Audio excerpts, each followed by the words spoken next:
January 31, 2019, began like any other night in Chicago until a phone call to a local news station set off a chain of events that would grip the nation and expose the fragile line between fame and deception. Jussie Smollett, the charismatic star of the hit series Empire, claimed he had been the target of a brutal hate-filled assault. Two men in masks wielding a pipe, shouting slurs, pepper-spraying him, and leaving him bloodied on the sidewalk. The footage he posted, the police report, and the raw emotion he displayed sparked outrage, solidarity, and a torrent of social media commentary that painted him as a martyr of racism and homophobia. But behind the headlines, a different story was unfolding. Smollett's claims soon attracted the scrutiny of investigators who began to piece together inconsistencies. The alleged attackers were never identified, no surveillance footage captured the incident, and several witnesses reported seeing Smollett's friends with a pipe and a sweatshirt resembling the description of the assailants. Within weeks, the Chicago Police Department announced that the incident appeared to be a hoax, accusing Smollett of fabricating the attack to further his career and to garner sympathy. The background to this saga is rooted in Smollett's rise to fame. Born in 1982, he entered the entertainment world as a child actor, later finding his most prominent role as Jamal Lyon, the openly gay son on Empire. The show, a cultural phenomenon, made Smollett a prominent voice in the LGBTQ+ community. As the series climbed the ratings chart, Smollett leveraged his platform to advocate for social justice, often appearing at rallies and speaking out against discrimination. This public persona, however, made the alleged assault a potent political flashpoint, ensuring that every detail would be dissected under a microscope. When the alleged attack was reported, the city's mayor, Lori Lightfoot, called for an immediate investigation, and the Chicago Police Department assigned a dedicated team to the case. The initial police report described a harrowing scene: a pipe-wielding assailant, a large black male, shouting, "You are a faggot," and the use of pepper spray. Yet, as detectives followed leads, they uncovered a puzzling trail. A man named Michael T.D. Smith, a friend of Smollett's, was recorded on video walking away from the scene with a pipe in his hand.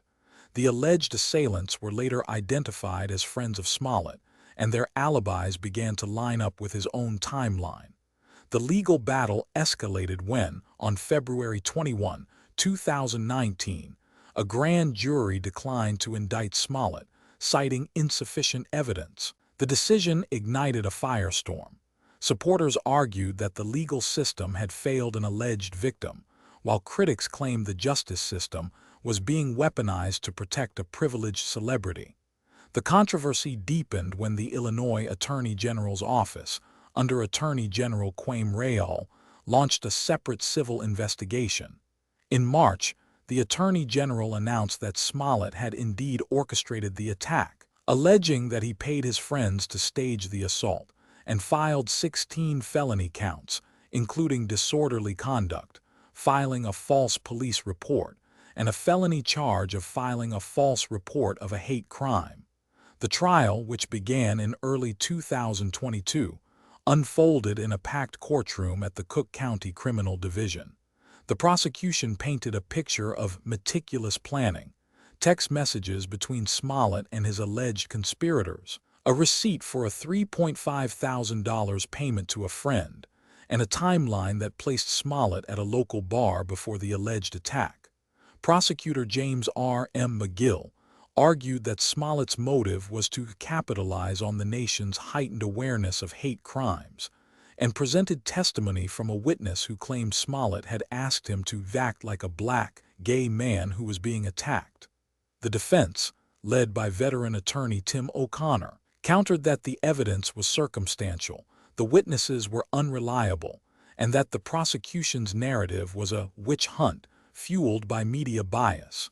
Key moments in the trial included a dramatic cross-examination of the alleged attackers, who denied any involvement beyond being present at the bar, and a surprise testimony from a former Empire crew member who described Smollett's need for attention as a recurring trait. The judge, Honorable Michael H. O'Connor, repeatedly reminded the jury to focus on the statutory elements of each charge, whether a false report was filed, whether Smollett knowingly participated in a staged assault, and whether the act was intended to simulate a hate crime.